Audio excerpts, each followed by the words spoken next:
Welcome to Sudheer edutech YouTube channel. నేను మీ సుధీర్ సార్ని. 2024 December 17 ఇవాళ కరెంట్ అఫైర్స్ క్లాస్ ఫాలో అయ్యే వాళ్ళందరూ కూడా దయచేసి లైక్ చేయండి. ఇంకా ఎవరైనా సబ్స్క్రైబ్ చేసుకుంటే సబ్స్క్రైబ్ చేసుకోండి. మన ఛానల్ని మీ ఫ్రెండ్స్ ఉంటే కనీసం వారికి కూడా ముగ్గురికి షేర్ చేయండి. ప్లీజ్ అందరూ లైక్ చేయాలి, ప్రతి ఒక్కరు కూడా లైక్ చేయాలి, ఓకేనా. ఫస్ట్ క్వశ్చన్, శ్రీలంక అధ్యక్షుడు భారత పర్యటనలో మోడీతో భేటీ అయిన ఏ ప్రాంతాల మధ్య ఫెర్రీ ప్రారంభించున్నారు? శ్రీలంక అధ్యక్షుడు మరియు భారత ప్రధానమంత్రి నరేంద్ర మోడీ ఇద్దరు కూడా భేటీ అయ్యారన్నమాట.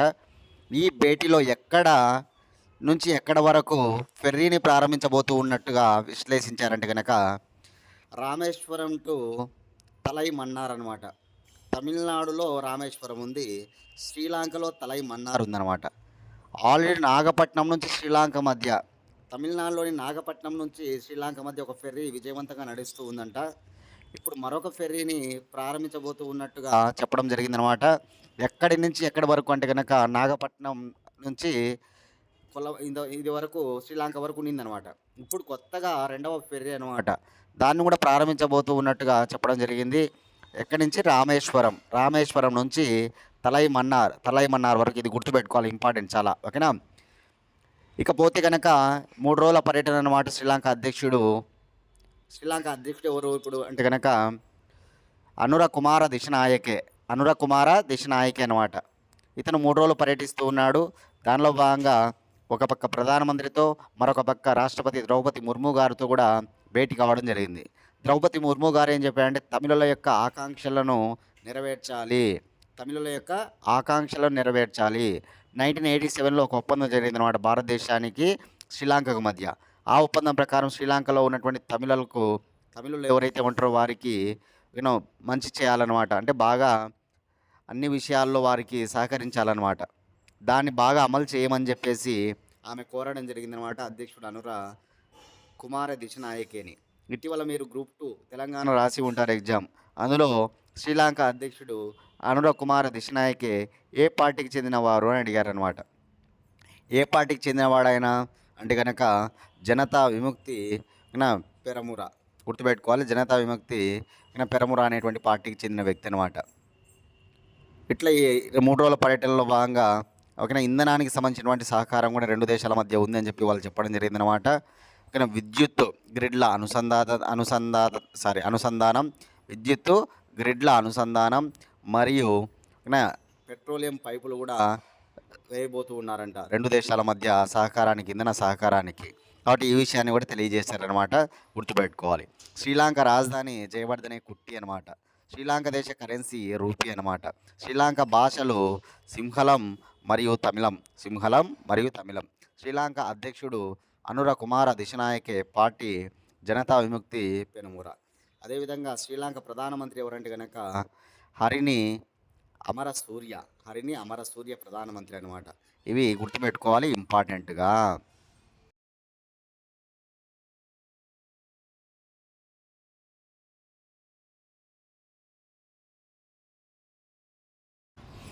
సెకండ్ క్వశ్చన్, కార్బన్ మోనాక్సైడ్ పీల్చుకొని ఏ దేశంలో 11 మంది భారతీయులు మరణించారు? చూడండి, కార్బన్ మోనాక్సైడ్ను పీల్చుకొని భారతీయులు 11 మంది మరణించారు. అది ఏ దేశంలో అంటే జార్జియా రాజధాని టిబిలిసి అనమాట. జార్జియా దేశ భాష జార్జియన్.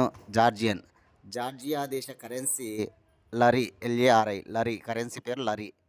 జార్జియా ప్రెసిడెంట్ ఎవరంటే కనుక సలోమి జవరబిచ్విలి. ఇటీవల కొత్తగా వచ్చాడు జార్జియా ప్రెసిడెంట్గా, సలోమి జవరబిచ్విలి. ఆ జార్జియా దేశంలో కార్బన్ మోనాక్సైడ్ పీల్చుకొని భారతీయులు 11 మంది చనిపోయినారంట. ఏంటి దీనికి సంబంధించిన విషయాలంటే కనుక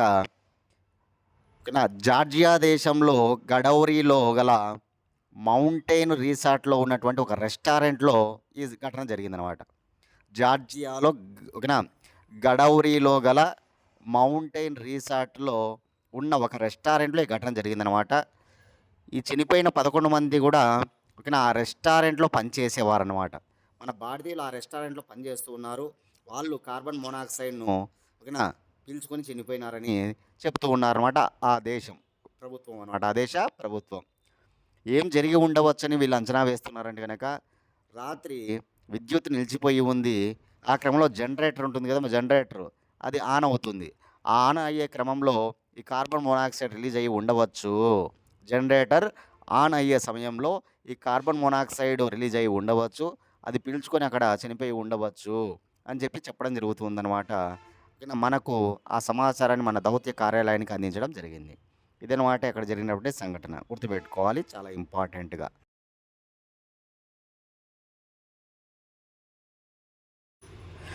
తబలా విద్వాంసుడు జాకీర్ హుస్సేన్ మరణించగా ఇతనికి గ్రామీ పురస్కారం ఇప్పుడు లభించినది. తబలా విద్వాంసుడు జాకీర్ హుస్సేన్, మనందరికీ తెలుసు తబలా అనగానే చాలా గొప్ప పర్సన్ ఎవరంటే కనుక ఆయనే జాకీర్ హుస్సేన్. ఆయన చనిపోయాడు. ఆయనకి ఇప్పుడు ఓకేనా చాలా ముఖ్యంగా కొన్ని అవార్డులు వచ్చాయి. అవన్నీ కూడా మనం చూసుకోవాల్సిన అవసరం ఉంటుంది. అమెరికాలోని శాన్ ఫ్రాన్సిస్కోలో 2024 డిసెంబర్ 16వ తారీఖున ఆయన చనిపోవడం జరిగిందనమాట. 2024 డిసెంబర్ 16న జాకీర్ హుస్సేన్ మరణించాడనమాట. తబలా అనగానే మనకి చాలా ముఖ్యంగా ఇతనే గుర్తుకు వస్తాడు. మన భారతీయుడే అమెరికాలో స్థిరపడ్డాడు. ఇప్పుడు ఊపిరితిత్తుల వ్యాధితో లంగ్స్ రిలేటెడ్ డిసీజ్తో ఆయన చనిపోవడం జరిగిందనమాట. ఆయన వరించిన అవార్డులు గ్రామీ పురస్కారం ఒకటి 2009లో వచ్చిందనమాట. గ్రామీ పురస్కారం ప్రపంచంలోనే సంగీతంలో ఇచ్చే అత్యున్నత పురస్కారం గ్రామీ. ప్రపంచంలో సంగీతంలో ఇచ్చే అత్యున్నత పురస్కారం గ్రామీ పురస్కారాన్ని ఇతను 2009లో పొందాడనమాట.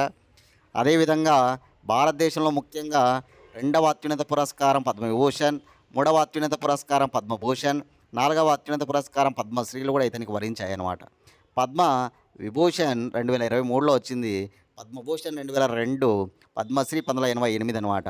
పద్మశ్రీ 1988, పద్మభూషణ్ 2002, పద్మవిభూషణ్ పోయిన ఏడాది 2023లో వచ్చిందనమాట. అదేవిధంగా కేంద్ర సాహిత్య అకాడమీ ఇచ్చేటువంటి పురస్కారం, సాహిత్య పురస్కారాన్ని ఇతను 1990లోనే అందుకున్నాడు అనమాట.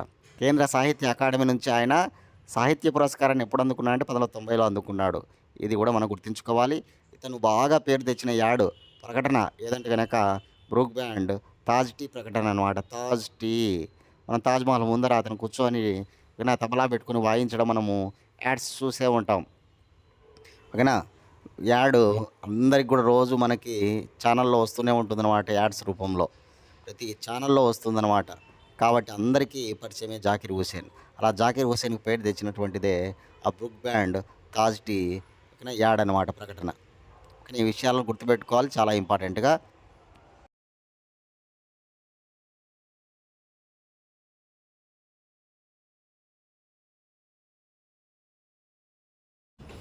Question number 4. ఇటీవల కర్ణాటక వృక్షమాతగా పేరుగాంచి మృతి చెందినది ఎవరు? ఇటీవల కర్ణాటక వృక్షమాతగా పేరుగాంచి మృతి చెందినది ఎవరంటే కనుక ఆమె తులసి గౌడ. ఈమెలో చూడొచ్చు మనం తులసి గౌడ గారిని. ఈమె మృతి చెందడం జరిగిందనమాట. కర్ణాటక చెందినటువంటి పర్సన్. ఏకంగా ఆమె స్వయంగా 35,000 మొక్కలను నాటించిందనమాట. అలా ఈమె కర్ణాటక వృక్షమాతగా ఈమెకు పేరు. అంతేకాదు ఈమె అనేక ప్రతినిధుల సముదాయాలతో కలిసి లక్షలాది మొక్కలు నాటించే విధంగా కూడా చేసింది. స్వయంగా ఈమె 35,000 మొక్కలు నాటింది, లక్షలాది మొక్కలు నాటించే విధంగా కూడా చేసిందనమాట. అంతటి గొప్ప ఈ వ్యక్తి ఇప్పుడు మరణిస్తూ వార్తల్లో ఉన్నారనమాట. కర్ణాటక వృక్షమాతగా పేరు కార్వారా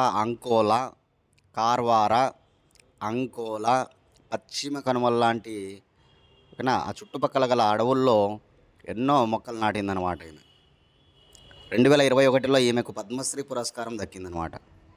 ఆనాటి రాష్ట్రపతి రామ్నాథ్ కోవింద్ గారు ఈమెకి పద్మశ్రీ పురస్కారాన్ని అందజేశారు 2021లో ఈ తులసి గౌడ గారికి. కాబట్టి పద్మశ్రీ గ్రహీత తులసి గౌడ ఈరోజు మరణిస్తూ వార్తల్లో ఉంది. కర్ణాటక వృక్షమాత 35,000 మొక్కలు నాటింది. ఎంతోమంది ప్రతినిధులతో ఓకేనా లక్షలాది మొక్కలు నాటే విధంగా ఆమె వాళ్ళనందరినీ కూడా ప్రతిఘటించింది అనమాట. అంత గొప్ప వ్యక్తి.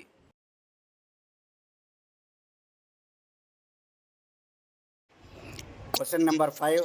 2024 డిసెంబర్ 17న జమిలీ ఎన్నికల బిల్లు 2024ను ఏ రాజ్యాంగ సవరణ బిల్లు ద్వారా ప్రవేశపెట్టనున్నారు? ఏ రాజ్యాంగ సవరణ బిల్లు అంటే కనుక ఇది 129వ రాజ్యాంగ సవరణ బిల్లు చట్టం అనమాట.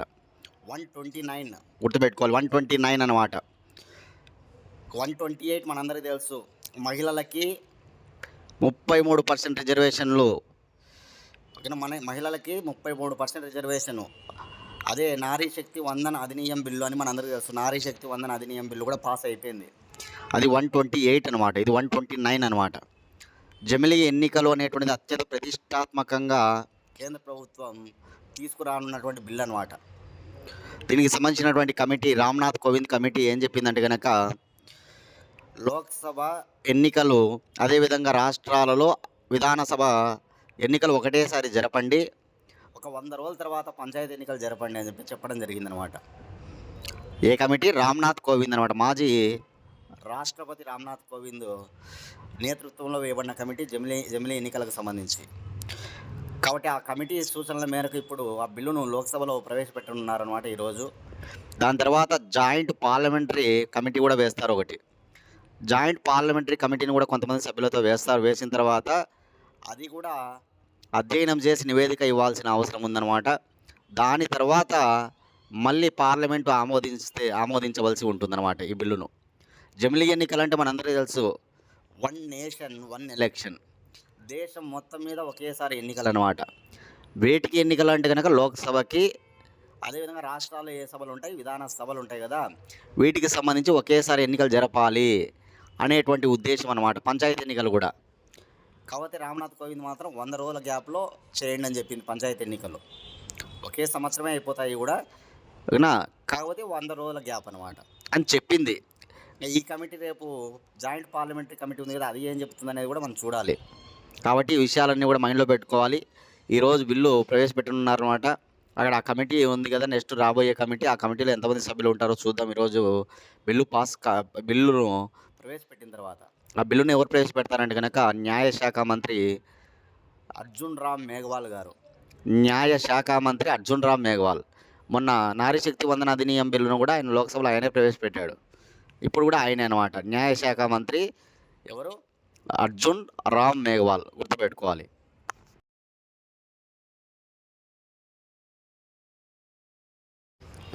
Question number 6. ఆంధ్రప్రదేశ్ ప్రభుత్వం పోలవరంను ఎప్పటిలోగా పూర్తి చేయాలని నిర్ణయించినది?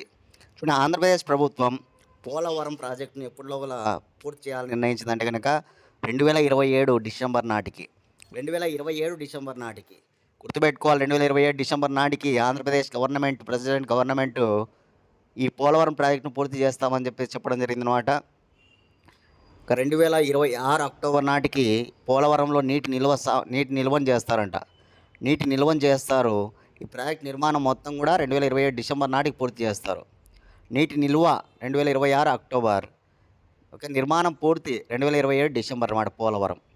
పోలవరం అనగానే ఇది ఏలూరు జిల్లాలో ఉన్నటువంటి ఒక గ్రామం అన్నమాట పోలవరం. ఈ పోలవరము ప్రాజెక్ట్ అనేటువంటిది ఏలూరు మరియు తూర్పుగోదావరి జిల్లాల ఉమ్మడి ప్రాజెక్ట్ అనమాట. ఉభయ గోదావరి జిల్లాలకు, కృష్ణా జిల్లాలకు వాటర్ను కూడా అందిస్తుందన్నమాట. అదేవిధంగా గోదావరి, కృష్ణా నది జలాలను కలిపేటువంటి ప్రాజెక్ట్ అనమాట ఇది. గోదావరి నది పైన నిర్మిస్తూ ఉన్నారు ఈ ప్రాజెక్టును, పోలవరం ప్రాజెక్టును.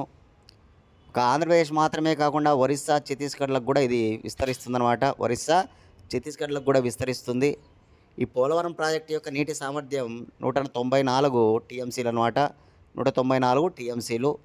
ఈ విషయం గుర్తుపెట్టుకోవాలి. పోలవరం ప్రాజెక్టు ఇది కనుక పూర్తయితే కనుక చాలా ముఖ్యంగా ఆంధ్రప్రదేశ్లో రైతులకు, చాలా ముఖ్యంగా వ్యవసాయానికి బాగా ఉపయోగపడుతుందన్నమాట. నెంబర్ 1 ప్రాజెక్టుగా కొనసాగబోతూ ఉందన్నమాట ఈ పోలవరం ప్రాజెక్టు. అందుకే ఆంధ్రప్రదేశ్ పోలవరం ప్రాజెక్టును మరియు రాష్ట్ర రాజధానిని 2 కళలాగా భావించి నిర్మించాలని, ఓకేనా, దశల వారీగా నిర్మించాలని ఓకేనా ప్రయత్నాలు చేస్తూ ఉందన్నమాట. ఏ రెండింటిని? రాష్ట్ర రాజధాని అమరావతి మరియు అదేవిధంగా పోలవరం ప్రాజెక్ట్, రెండింటిని 2 కళలాగా భావిస్తూ ఉందన్నమాట. చూద్దాం, ఓకేనా. ఇది 2 కూడా బాగా సక్సెస్ కావాలని. ఎందుకంటే ఒక రాష్ట్రానికి ఖచ్చితంగా రాజధాని అనేటువంటిది అవసరం. రాజధాని లేని రాష్ట్రం రాష్ట్రమే కాదు. కాబట్టి రాజధానిని ప్రతిష్టాత్మకంగా తీసుకొని ఎన్నో విదేశీ కంపెనీలు, స్వదేశీ కంపెనీలను అక్కడ ఏర్పాటు చేయబోతూ ఉన్నారనమాట. ఎంతోమందికి అమరావతిలో ఉపాధి లక్ష్యంగా పనిచేస్తూ ఉన్నారనమాట. ఓకేనా, రైట్.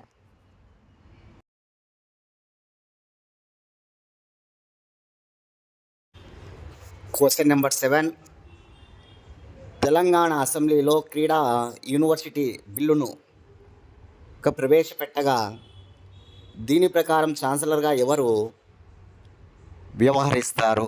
చూడండి, క్రీడా యూనివర్సిటీ బిల్ అనమాట. తెలంగాణ యువ భారత వ్యాయామ విద్య క్రీడా యూనివర్సిటీ బిల్లును ప్రవేశపెట్టారు అనమాట. బిల్లు పేరు ఇది. మళ్ళీ చెప్తున్నా, తెలంగాణ యువ భారత వ్యాయామ విద్య క్రీడా యూనివర్సిటీ బిల్లు 2024. దీన్ని తెలంగాణ అసెంబ్లీలో ఇక్కడ ఐటీ మంత్రి శ్రీధర్ బాబు గారు ప్రవేశపెట్టారనమాట. దీని ప్రకారం ఛాన్సలర్గా ఎవరు ఉంటారంటే కనుక ముఖ్యమంత్రి ఉంటారు. అదేవిధంగా ప్రో వైస్ ఛాన్సలర్గా ఆ విశ్వవిద్యాలయంలో సీనియర్ అధ్యాపకులు ఎవరైతే ఉంటారో వాళ్ళు ప్రో వైస్ ఛాన్సలర్గా వ్యవహరిస్తారనమాట. ఈ రెండు విషయాలు గుర్తుపెట్టుకోవాలి. ఛాన్సలర్గా ముఖ్యమంత్రి వ్యవహరిస్తారు. ప్రో వైస్ ఛాన్సలర్గా ఎవరు వ్యవహరిస్తారంటే ఆ విశ్వవిద్యాలయంలో పనిచేసేటువంటి సీనియర్ అధ్యాపకుడు ఎవరైతే ఉంటారో వాళ్ళు అలా వ్యవహరిస్తారనమాట. ఓకేనా. తెలంగాణను క్రీడల్లో ప్రపంచ సత్తా చాటింపే విధంగా తెలంగాణలో ఉన్నటువంటి ఎవరైతే క్రీడలను బాగా చేస్తూ ఉంటారో, బాగా ఆడుతూ ఉంటారో వారందరినీ కూడా ప్రపంచ సత్తా చాటేలా తీర్చిదిద్దడం కోసం ఈ యూనివర్సిటీని తీసుకొస్తున్నారని చెప్తున్నారనమాట. ఓకేనా. క్రీడా యూనివర్సిటీ బిల్ ఇది గుర్తుపెట్టుకోవాలి. చాలా చాలా ఇంపార్టెంట్ తెలంగాణ రాష్ట్రానికి సంబంధించి.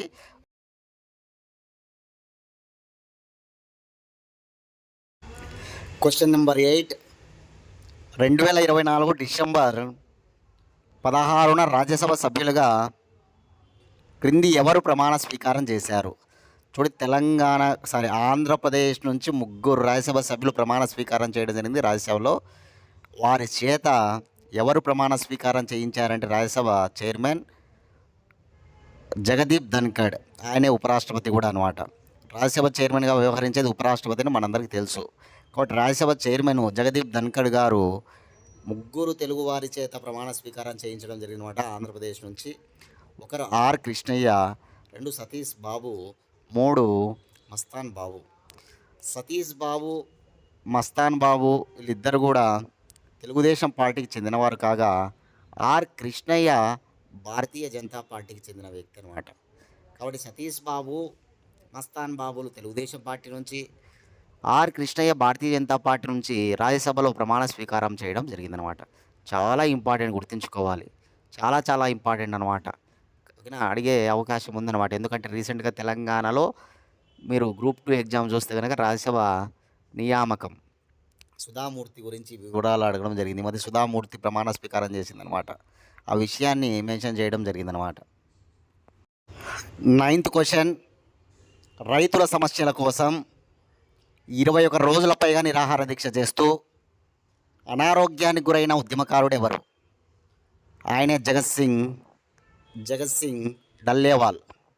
జగ్జిత్ సింగ్ డల్లేవాల్ అనమాట. ఇతను గొప్ప ఉద్యమకారుడిగా ఇప్పుడు పేరు ప్రఖ్యాతలు సంపాదిస్తున్నాడు. రైతుల సమస్యల కోసం పోరాడుతున్నాడు. కేంద్ర ప్రభుత్వానికి వ్యతిరేకంగా పోరాడుతున్నాడు. కనీస పంటల మద్దతు ధర కోసం, ఇతర సమస్యల కోసం పోరాడుతూ ఉన్నాడు అన్నమాట, రైతుల కోసం.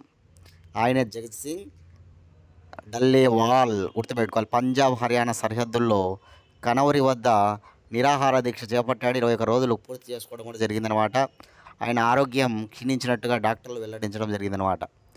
ఓకేనా. కాబట్టి గుర్తుంచుకోవాలి, డల్లేవాల్ ఈరోజు వార్తల్లో ఉన్నాడు. జగదీష్ సింగ్ డల్లేవాల్ ఇక్కడ పంజాబ్ హర్యానా సరిహద్దుల్లో కనౌరి వద్ద రైతుల సమస్యల కోసం నిరాహార దీక్ష చేపట్టి వార్తల్లో ఉన్నాడనమాట. రైతులకు పంటలకు కనీస మద్దతు ధర మరియు ఇతర డిమాండ్ల కోసం ఆయన పోరాడుతూ ఉన్నాడనమాట. కాబట్టి ఈ విషయాన్ని గుర్తుపెట్టుకోవాలి. డల్లేవాల్ జగత్ సింగ్ డల్లేవాల్. Last question. ప్రపంచ చెస్ ఛాంపియన్ గుకేష్ 2025లో నార్వే చెస్ టోర్నమెంట్లో ఎవరితో తలపడనున్నాడు? నార్వే అనగానే మనకు గుర్తుకొచ్చే వ్యక్తి ప్రపంచ ఛాంపియన్ కార్ల్సన్. ఓకేనా. అనగానే మనకు విశ్వనాథ్ ఆనంద్పై విజయాలు కూడా సాధించాడు ఆయన. ప్రపంచ చెస్ ఛాంపియన్షిప్లో విశ్వనాథ్ ఆనంద్ పైన విజయాలు సాధించాడు. కాబట్టి అటువంటి వ్యక్తితో మన గుకేష్ నెక్స్ట్ నార్వే చెస్ టోర్నమెంట్లో తలపడనున్నాడనమాట. గుకేష్ ఇటీవల ప్రపంచ చెస్ ఛాంపియన్గా నిలిచాడు, మనందరికీ తెలుసు, 2024కు సంబంధించి. చైనా చెస్ క్రీడాకారుడు అయినటువంటి లింగ్ డిరెన్ను ఓడించాడు. అతి చిన్న వయసులో ప్రపంచ ఛాంపియన్గా నిలిచిన వాడే మన తమిళనాడుకు చెందినటువంటి దొమ్మరాజు గుకేష్ అనమాట. తమిళనాడుకు చెందిన దొమ్మరాజు గుకేష్. తమిళనాడు రాష్ట్ర ప్రభుత్వం ఏకంగా 5 కోట్ల రూపాయల ఒక నజరానాను ఆయనకు ప్రకటించడం కూడా జరిగింది గుకేష్‌కి. 5 కోట్ల రూపాయలు. అదే ప్రపంచ చెస్ ఛాంపియన్ అయిన అతనికి ఫిడే వారు 11 కోట్ల పైగా ఓకేనా అందించారనమాట. 11 కోట్ల ప్రైజ్ మనీ అనమాట. విన్నర్‌కు ప్రైజ్ మనీ 11 కోట్లు అనమాట. దాని పైగానే వస్తుంది 11 కోట్ల పైగా 11.45 క్రోర్స్ అనమాట. ఆ విషయం కూడా మనం చెప్పుకున్నాం. కాబట్టి గుకేష్ ఈరోజు బ్రహ్మాండమైనగా గొప్ప సంచలనంగా నిలిచాడనమాట. మన భారతదేశమే కాదు ప్రపంచ సంచలనంగా నిలిచాడు దొమ్మరాజు గుకేష్ అనమాట. కాబట్టి గుర్తుంచుకోవాలి, చాలా చాలా ఇంపార్టెంటు.